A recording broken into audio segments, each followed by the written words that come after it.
ఇది భారతదేశ పరిస్థితి. 100 సెక్షన్లు ఉన్నాయి, 100 ఫిట్టింగ్లు ఉన్నాయి. సార్ ఒక అమ్మాయిని చూడగానే వెంటనే రేప్ చేయగలుగుతున్నావు సార్, మీరు వెంటనే శిక్ష చేయగలుగుతున్నారా? రాజ్యాంగంలో రాసిపెట్టింది ఏంటిదంటే ఒక్కరికి కూడా అమాయకులకు శిక్ష పడకూడదని రాసింది. కానీ అమాయకుల పేరు మీద ఎంతో మంది తప్పించుకొని తిరుగుతున్నారని మన ప్రభుత్వం మర్చిపోతుంది.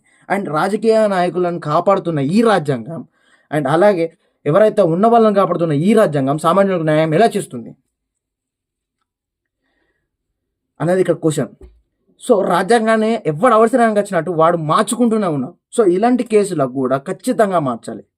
ఖచ్చితంగా తప్పు ఎవడు చేసినా కానీ శిక్ష మాత్రం పడాలి ఖచ్చితంగా. సో కోల్కతాలో జరిగిన దారుణం మనం ప్రతిరోజు మాట్లాడుకుంటూనే ఉన్నాం. సో ఇప్పుడు డేట్ 12 అయినా కానీ న్యాయ వ్యవస్థ ఇంకా న్యాయం చేయలేకపోతుంది, భారత ప్రభుత్వం న్యాయం చేయలేకపోతుంది. సో ఈ 12 డేస్లో మనకు ఆగస్టు 15 నుండి నిరసన అనేది స్టార్ట్ అయినాయి. మనందరికీ తెలుసు 15వ తారీఖుకే ఆ కేసు అనేది చాలా మందికి పాకింది. ఇంటర్నెట్లో కానీ మన సోషల్ మీడియాలో కానీ చాలామంది షేర్ చేయడం ద్వారా చాలామందికి దేశం మొత్తం టోటల్ దేశం మొత్తం తెలిసిపోయింది. సో ఇంత తెలిసినా కానీ 12 డేస్ అయినా కానీ ప్రధానమంత్రి మోదీ ఎలాంటి స్పందన లేదు. ఇక మోదీ గారు అయితే 15 ఆగస్టు వేడుకలు జరుపుకున్నాడు, అయిపోయింది. అసలు దేశంలో ఏం జరగనట్టు ఉన్నారు. అసలు ఒక అమ్మాయి చనిపోతే ఇంత రెస్పాన్సిబిలిటీ లేని ప్రభుత్వంలో మనం గెలిపించింది. అతి దారుణమైన సంఘటన ఇది. సో ఈ దారుణమైన సంఘటన జరిగి 12 రోజులు అయినా ఇప్పుడిప్పుడే సుప్రీంకోర్టు ప్రమేయం వచ్చిన తర్వాత కొంచెం స్పీడ్ అయింది. కానీ ఈ 12 డేస్లో మీరు గమనించుకుంటే ఒక్కొక్క అప్డేట్, ఒక్కొక్క ఇట్లా పోస్ట్ మార్టం రిపోర్ట్ కానివ్వండి, పోలీసు వాళ్ళు కూడా ఈ కేసు తప్పుదోవ పట్టిద్దామని చెప్పేసి ప్రతిరోజు చూస్తున్నారు. ఎలా అంటే బాడీలో 150 గ్రామ్స్ ఫార్ము ఏదైతే లభించింది అన్నారో అది లభించలేదు, అది ఒక పుకార్ అని చెప్పేసి అక్కడ ఉన్న అన్ని టీవీ ఛానల్లో ఒక లైవ్ ద్వారా తెలిపారు, పుకార్లు పుట్టించకండి. కానీ post mortem somebody said that police is the one who informed the family about the suicide. That's absolutely wrong. It was never the police. Somebody said 150 grams of semen has been found.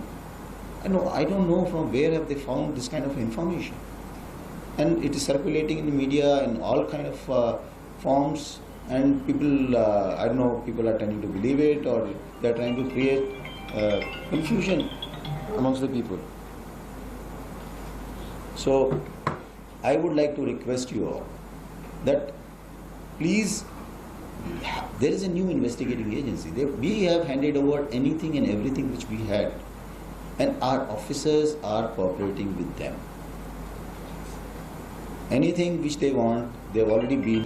I think we all need to have faith in somebody. We have tried to be transparent to the extent possible all through the investigation process when we were investigating it. We have told it repeatedly. When we were there, I must have reached around 1:15 or something like that. I personally went. If somebody had to say that it is a case of suicide, I think the additional commissioner, the entire homicide team must have been reached there about 11:30, 12 o'clock. The DCDD special reached pretty early. So obviously, and these things, spreading rumors, you all have done, many of you have been crime reporters. You know how the investigation happens. The UD case is a natural process. Murder is an unnatural death. When there is immediately you have to do an inquest. రిపోర్ట్లో పక్క అంటే రెండోసారి చేసిన నివేదికలో 150 ml దొరికిందని ఇంకా దాంట్లో ఉంది. అండ్ ఏవైతే 14 అవయవాలలో డీప్గా గాయాలైనట్లు తెలిపారు. అండ్ అట్లానే మన మిడబొక్కలు ఇరిగినాయని కూడా స్పష్టంగా రాసింది. పలు చోట్ల గోర్లతో రక్కినాయి కానీ కూడా ఉన్నాయి. సో ఇంత దారుణమైన హత్యకు అంత పెద్ద యూనివర్సిటీ అయిన ఆర్జీ కార్లో జరిగింది. మనందరూ తెలుసు. ఆర్జీ కార్ మిస్టరీ ఒకసారి చూసుకుంటే గూగుల్లో చూడండి, ఇప్పుడు చెప్తే బాగా పెద్ద లింక్ అయింది.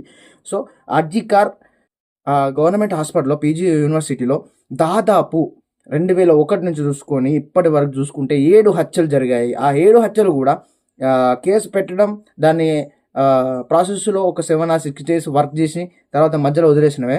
దాంట్లో ఒక అమ్మాయి ఉంది, మిగతా వారు అబ్బాయిలు ఉన్నారు. ఇంకా దాని గురించి చెప్పుకుంటే మిస్టరీ చాలా చెండాలం తెలుసా. ఆర్జీ కార్ కాలేజ్లో మీకు తెలుసో తెలియదో సో చూడండి.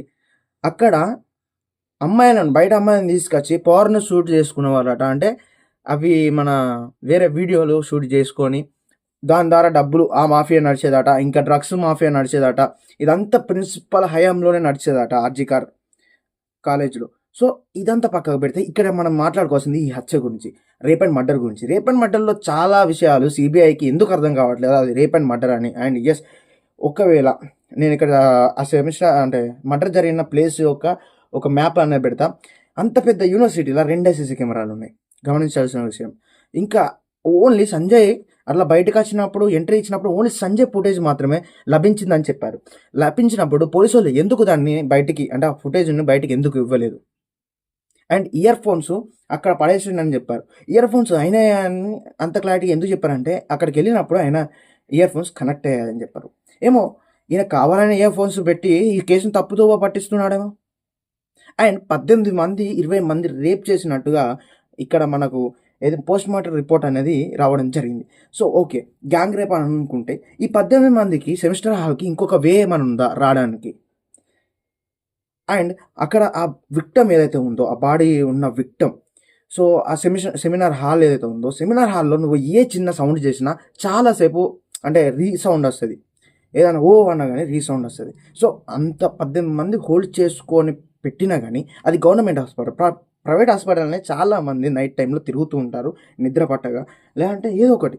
సో అక్కడ నీకు మ్యాప్ చూసిన దాని ప్రకారం అక్కడ జస్ట్ ఒక 20 మీటర్స్ లోపే పేషెంట్ల వార్డు ఉంది. సో ఈమె ఏ చిన్న సౌండ్ చేసినా వినపడుతుంది. అండ్ ఇది ప్రీ ప్లాన్ మర్డర్ అని మనం చెప్పుకోవచ్చు. ఎందుకంటే అది జరిగిన సమయం నుండి అయిపోయిన సమయం వరకు అటు సైడ్ ఏ ఒక్కరు రాలేదు. ఓకే, ఇది జరిగింది మార్నింగ్ 7:30కి వాళ్ళు చూసారు అనుకుంటే 7:30కి బాడీ అక్కడనే ఉంది.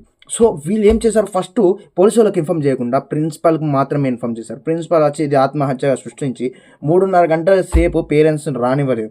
సో అక్కడికి వచ్చిన పోలీసులు కూడా ఇది ఆత్మహత్య అని చెప్పారు. అంటే ప్రిన్సిపాల్కి పోలీసు వాళ్ళకు ఇది ఆత్మహత్యలా ఎలా అనిపించింది?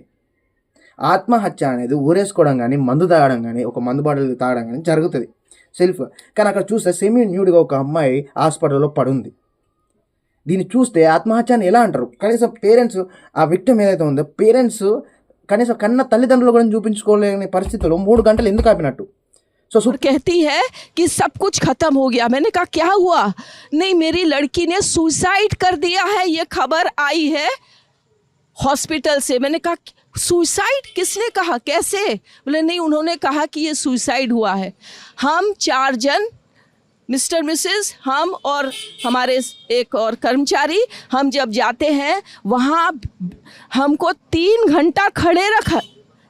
एक पेरेंट्स जिनकी बच्ची 31 इयर्स ओल्ड की ऐसी ख़त्म हो जाती है, उनको 3 घंटा खड़ा रखा और ये हाथ जोड़ती रही, माँ बाप हाथ जोड़ते रहे, हमें एक बार दिखाओ हमारी। సుప్రీం కోర్టు కూడా మీద ప్రశ్న చేసింది, 3 గంటల సేపు ఆమెను ఎందుకు ఆపారు అని పోలీసు వాళ్ళు ఎఫ్ఐఆర్ ఎందుకు లేట్గా రాశారు. సో ఇవన్నీ సుప్రీంకోర్టు మెల్లమెల్ల చేస్తుంది. అలాగే నేను ఒకటి అంటే ఇది నా ఓన్ థాట్, ఒకవేళ మన రామనాయుడు వెబ్ సిరీస్ తీసుకుంటే మీకు ఫస్ట్లో ఒక క్రీడాకారుని స్పర్మ అనేది దొంగతనం చేసి వాడిని బ్లాక్మెయిల్ చేయాలని చూస్తారు. సో అలాంటి సంఘటన ఇక్కడ రిపీట్ అయిందా అని మనం గమనించాల్సిన విషయం. అండ్ 18 మంది నిజంగా ఉంటే ఆ కెమెరాలో ఓన్లీ సంజయ్ ఘోష్ ఎందుకుంటాడు? 18 మంది ఎవరైతే చేశారో 18 మంది కూడా ప్రీ ప్లాన్డ్గా సీసీ కెమెరాలు లేని చోట్లకి వెళ్ళి వచ్చారా? 18 మంది అడుగు జాడలు సప్పుడు రావా? 18 మంది అంటే దాదాపు వాళ్ళు నడిచిన సౌండ్ వస్తుంది, వాళ్ళు కేకేసిన సౌండ్ అయితే హోల్డ్ చేసినా కానీ చిన్న చిన్న సౌండ్స్ వస్తాయి. అంటే ఆర్జీఆర్ కాలేజీలో అసలు ఎవ్వరు లేరా ఆ టైంలో? సరే అందరు నిద్రపోదాం అనుకున్నా ఏ చిన్న అదేంటి సౌండ్ వచ్చినా కానీ వినబడుతుంది. అదంతా పక్కన పెడితే ఇప్పుడు మనం విక్టమ్ గురించి మాట్లాడుకుంటే ఆమె మొత్తం సెమినార్ పడుకున్నది. సో ఆమె చుట్టూ జరిగిందే ఒకసారి చూసుకుంటే ఆమె వుడెన్ మీద ఉంది, ఓ చిన్న సౌండ్ అయినా వినబడుతుంది. అండ్ 18 మంది హోల్డ్ చేశారంటే 18 మంది నడిచినప్పుడు చిన్న చిన్న సౌండ్స్ అయినానే వస్తాయి.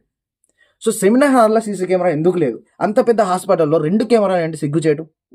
ఇదంతా జరిగిన ప్రభుత్వం పట్టించుకోక ఇంకా అక్కడ సీఎం ఎవరైతే ఉన్నారో మమతా బెనర్జీ గారు రోడ్డు మీదకి రావడం, ఇది నిజంగా చెప్తున్నా ఇది భారతదేశ పరిస్థితి, రాజ్యాంగం పట్ల ఉన్న పరిస్థితి. మరీ ఇంత దారుణమా? ఒక సీఎం ఇప్పుడు మనకు మొన్న ప్రియాంక రెడ్డి కేసులో మన సీఎం డైరెక్ట్ ఆదేశాలు ఇస్తే ఎన్కౌంటర్ చేశారు 5గురిని. సో అలాగే కాకపోతే ఇక్కడ మన భారత రాజ్యాంగంలో రాసిపెట్టింది ఏంటిదంటే ఒక్కరికి కూడా అమాయకులకు శిక్ష పడకూడదని రాసింది. కానీ అమాయకుల పేరు మీద ఎంతో మంది తప్పించుకొని తిరుగుతున్నారని మన ప్రభుత్వం మర్చిపోతుంది. అండ్ రాజకీయ నాయకులను కాపాడుతున్న ఈ రాజ్యాంగం అండ్ అలాగే ఎవరైతే ఉన్న వాళ్ళని కాపాడుతున్న ఈ రాజ్యాంగం సామాన్యులకు న్యాయం ఎలా చేస్తుంది అనేది ఇక్కడ క్వశ్చన్. సో రాజ్యాంగాన్ని ఎవడు అవసరానికి వచ్చినట్టు వాడు మార్చుకుంటూనే ఉన్నాం. సో ఇలాంటి కేసులకు కూడా ఖచ్చితంగా మార్చాలి. ఖచ్చితంగా తప్పు ఎవడు చేసినా కానీ శిక్ష మాత్రం పడాలి ఖచ్చితంగా. సంజయ్ ఘోష్ ఎవరైతే ఉన్నారో అతను సీదా ఒప్పుకుంటున్నాడు చంపేస్తే చంపేయండి అని. సో అంత ఒప్పుకున్న తర్వాత చేసింది ఒక దారుణ హత్య కూడా తీరు ఒప్పుకున్న తర్వాత కూడా ఏం పీకలేకపోతుంది అక్కడ ప్రభుత్వం. అండ్ మొన్న రీసెంట్గా ఒక 4 years బాలిక పైన అత్యాచారం జరిగింది. అది కూడా రాజస్థాన్లో ఏదో చిన్న విలేజ్లో. అక్కడ సీసీ కెమెరా ఫుటేజ్ కూడా ఉంది. వాడు ఎత్తుకొని వెళ్ళి మానభంగం చేసిన తర్వాత మళ్ళీ ఎత్తుకొని వచ్చి వాళ్ళ అమ్మ పక్కన పడుకోబెట్టి దాన్ని పోలీసులు పట్టుకొని ఫోటోలు ఇచ్చి స్టిల్స్ ఇచ్చి న్యూస్లో పడేస్తున్నారు. నా కొడుకుని నడి రోడ్డు మీద కాల్చి దుబ్బద్దా, ఆధారాలు ఉన్నాయి కదా. సో ఇది మొత్తానికైతే ఇది రివెంజ్డ్ రేప్ అండ్ మర్డర్. అసలు ఆర్జీ కాలేజ్లో ఎలాంటి మాఫియా జరుగుతుంది, అసలు అక్కడ ఇంకెన్ని నిజాలు బయటకు వస్తాయి, ఎంతమంది నిగ్గుతారు. ఇప్పుడు సిబిఐ ఎంట్రీ అయింది. సిబిఐ ఎంట్రీ ద్వారానన్నా కానీ ఆ అమ్మాయికి న్యాయం జరగాలి. ఆ హాస్పిటల్లో ఉన్న చెదార మాఫియా అంతా పోయి విద్యార్థులకు న్యాయం జరగాలి, డాక్టర్లకు న్యాయం జరగాలి అనేది నా కోరిక. ఎందుకంటే ప్రాణాలను కాపాడే వాళ్ళు డాక్టర్లు, వాళ్ళకు కూడా అన్యాయం జరుగుతుంటే మనం చూస్తూ ఊరుకునే ఒక సామాన్య వ్యక్తికి వైద్యం అనేది ఎంతో ముఖ్యమైనది ఒక మనిషికి. అలాంటి వైద్యులకు అంటే డాక్టర్లు వాళ్ళ దేవులతో సమానం అని చెప్పేసి నా చిన్నప్పటి నుంచి చెప్పడం జరిగింది. అలాంటి వాళ్ళకు కూడా రక్షణ లేకపోతే నా దేశంలో ఇంకెందుకు నా దేశం. సో ప్రతి ఒక్కరు చూద్దాం. 12 రోజులు అవుతుంది. సో రాజ్యాంగాన్ని ఎంత తొందరగా ఇంప్లిమెంట్ చేసుకుంటే అంత మంచిది. భారతదేశ గౌరవాన్ని ఇది ఒక మచ్చ. నిజంగా చెప్తాను. ఒకప్పుడు ఎట్లా అంటే భారతదేశం గొప్పది, నా భారతదేశం రాజులు ఉన్నవారు, ఆడదానికి ఏదైనా ఇబ్బంది వస్తే తలలు నరికేవ్వాలని చెప్పుకునే రాజ్యం మన దేశం గొప్పతనాన్ని ఎట్లా తల ఎత్తుకొని చెప్పాయి. ఇప్పుడు తల దించుకొని చెప్తున్నా, నా దేశంలో ఆడబిడ్డల రక్షణ లేదు, నా దేశంలో అసలు సిస్టమే కరెక్ట్ లేదు, నా దేశంలో ఎక్కడ చూసిన రాజకీయ దృక్కోణాలు అండ్ మాఫియాలు దందాలు పేరుతోటి కొట్టుకు చచ్చే జనాలు, మతాలతోటి ఘర్షణలతో కొట్టుకు చచ్చే జనాలు ఎక్కడో లేరు, మన భారతదేశంలో ఉన్నారు. సో ఫైనల్ నేను చెప్పేది ఏంటంటే ఈ సుప్రీంకోర్టు ప్రమేయం అయింది. అయిన తర్వాత ఇప్పుడు ఈ కేసు రన్ సక్సెస్ఫుల్గా అవుద్దా కాదా, మరి 10 మందికి ఉంటే శిక్ష పడుద్దా, ఒకవేళ సంజయ్ ఘోషే ఇదంతా క్రియేట్ చేశాడా, ప్రిన్సిపల్ హయాం ఏమన్నా ఉందా, ఇదంతా తెలుసుకోవాలి, చూడాలి. మరి వెంటనే శిక్ష పడాలని కోరుకుందాం. అండ్ ఈ వీడియోని లాస్ట్ వరకు చూసిన నా తమ్ములకు, అన్నలకు, చెల్లెలకు అందరికి చెప్పేది ఒకటే, ఇంకా నుంచి రేపులు ఆపాలి అంటే ఇలాంటివన్నీ జరగకుండా ఉండాలంటే నీ చెల్లెగా చూసినప్పుడు రోడ్డు మీద వెళ్ళే చెల్లెను కూడా చెల్లెగా భావించు.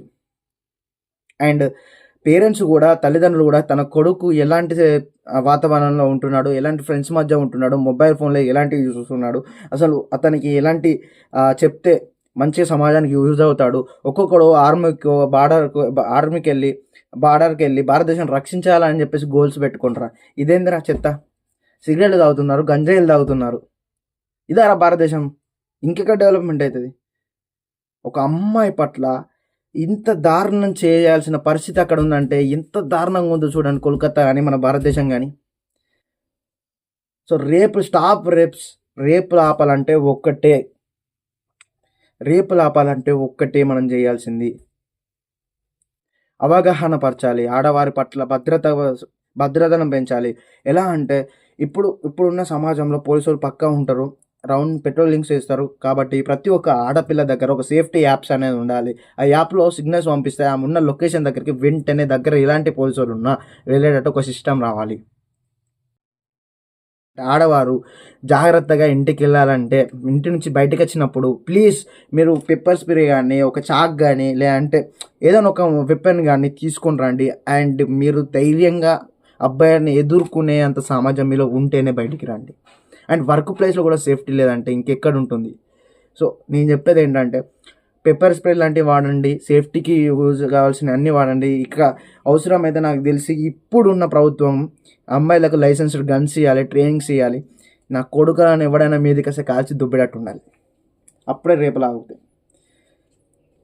So save girls, save India. జై హింద్.